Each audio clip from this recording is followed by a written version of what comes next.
I think you guys know how I feel about these task forces. When Bernie Sanders initially came out with his Joe Biden endorsement and announced the formation of these unity task forces, I wasn't very keen on them, right? I think that it's largely pointless. It's not going to lead to anything. But I wasn't necessarily of the belief that these task forces could some way be harmful to the left, because why would they? They're pointless. But I actually have kind of changed my mind. I think they could actually be harmful because I think it could be a way of placating the left, or at least getting us to be silent, being less critical of Joe Biden if he is some way able to convince us that we were heard and he adopted some of our policies. I don't know if you've ever had a younger brother or sister or a cousin or a nephew in my case, and you really want to play video games and they want to play too, but you don't want to let them have a turn. So you unplug the controller from the console and you give that to them while you play, and it seems like they're doing something. They think that they're winning, but really it's you. This is how the task forces feel to me. It feels like, Joe Biden and Democrats unplugged the controller from the console and they handed it to us, and they're trying to make it seem as if we're doing something, we're steering, we're making a difference. But in actuality, we're not really going to make a difference. And that's the least of my concerns. My concern is that we get duped into thinking that these helped us and we kind of let our foot off the gas. So before I kind of dive into more of my opinion on this, we did get some news about the makeup of these task forces, and as Bloomberg's Jennifer Epstein points out, new this morning, Biden and Sanders roll out the members of the 6 unity task forces that will offer recommendations to the DNC platform committee and to Biden. And on these 6 task forces, there's some good names, right? These are people who I admire and respect, but not all of them. So on the Climate Change Committee, you have AOC as one of the co-chairs, and the other co-chair, for whatever reason, is John Kerry. I don't think anyone on the left cares about what he has to say. Nonetheless, he's a co-chair, but, I like AOC. I like that there is Sunrise Movement's Varshini Parkash included. I think she's a great voice. On the Criminal Justice Reform Task Force, you have Stacey Walker. On the Economic Task Force, you have Stephanie Kelton. On the Healthcare Task Force, you have Dr. Abdul El-Sayed, along with Pramila Jayapal. So, these are big names. These are people who I respect. But notably absent from the list of names is, of course, Nina Turner. Nina Turner is an icon to the progressive left and socialists everywhere.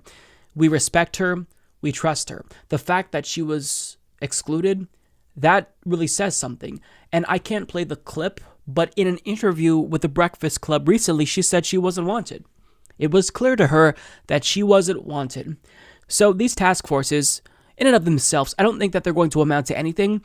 But the fact that they wouldn't even include her for a largely symbolic task is, it's disgusting. It shows you that they really don't think too highly about the progressive left. Now, after this list became public, AOC actually responded about her decision to join this task force, tweeting, "After conferring with grassroots activists and climate allies, I'm accepting Bernie Sanders' nomination to co-chair the Climate Change Unity Task Force with Secretary John Kerry. I have always believed that real change happens not with a panel or task force, but in everyday people organizing mass movements to demand change. Yet, we should also commit to showing up everywhere, every space where there are decisions and formative conversations with movement voices." Now, you can kind of hear the reluctance in her voice or see it in her words in these tweets. And I don't blame her for being reluctant. If Bernie Sanders ever asked me, he wouldn't to be on one of these task forces. But if he asked me, I would say no. Absolutely not, because I will not be placated. I will not be duped into believing that I'm doing something when in actuality I'm accomplishing nothing. Now, the point of these task forces ostensibly is to basically bring together both wings of the party, Joe Biden supporters and Bernie Sanders supporters, so they can come up with collective agreement around certain issues, the economy, criminal justice, healthcare. But I don't know why we're debating these things. The Democratic Party has already sided with the progressive left. Even people who voted for Joe Biden, they want Medicare for all. This is what the polls showed. So these conversations, in my view, are outdated. We already have the policy prescriptions. We have solutions to these problems. There's no need to discuss it further. It's just a matter of will we or will we not be cowards, and will we fight for it? So that's why I'm against these task forces. But when I learned what specifically the Bernie side will be pushing for, led further to my skepticism in these task forces. So as Politico's Holly Otterbein tweeted out, among the items Sanders' allies will likely be pushing for on the healthcare task force, lowering the Medicare eligibility age to 55 and creating a universal healthcare insurance program for children. So what is the point of having Bernie voices on this task force if they're not going to be pushing for Medicare for all? Like, they support Medicare for all, but maybe they feel as if that's not something that is realistic. The party won't adopt it, so they're pushing for Medicare at 55. So we're asking Joe Biden to adopt where the party was 2 years ago with Hillary Clinton, and I guess hoping for some type of souped-up version of the children's health insurance program. What is the point of this? Again, there's no point. And it's not just that these task forces are pointless. Even if, let's say hypothetically, Bernie's wing is able to be successful and convince the Democratic Party to adopt certain things that they want on the platform, what good does the platform do? Parties put out these types of manifestos and largely ignore them. Do you think that Joe Biden will follow through with whatever the National Democratic Party's platform is? No. So it's pointless, and it could be harmful if these people on these panels are satisfied and they believe that they did something. And I say that knowing that, you have to do whatever you can to get a seat at the table. But in 2016, we had the DNC Unity Reform Commissions. These were actually conducive to good, right? We had to bargain with Hillary Clinton supporters and individuals who Tom Perez appointed. So they were at this disadvantage in terms of Bernie delegates versus Hillary delegates, but they still managed to fight really hard and get the DNC to adopt some changes. So they didn't get rid of superdelegates entirely, which they should have, but they did make a pretty big difference. This, however, is not going to amount to anything, and I don't like saying things like this because I don't want people to think that I'm a downer. If they're able to influence the task forces, then that's good. But as I laid out in a tweet earlier, this is what I think is going to happen if you're Joe Biden. Step 1, you announced Medicare at 60. Step 2, let progressives think they've won when you decide to let them talk you down to Medicare at 55. Step 3, use previous negotiation as example of how you're quote-unquote listening to the left and adopted quote-unquote their policies, i.e. Medicare at 55.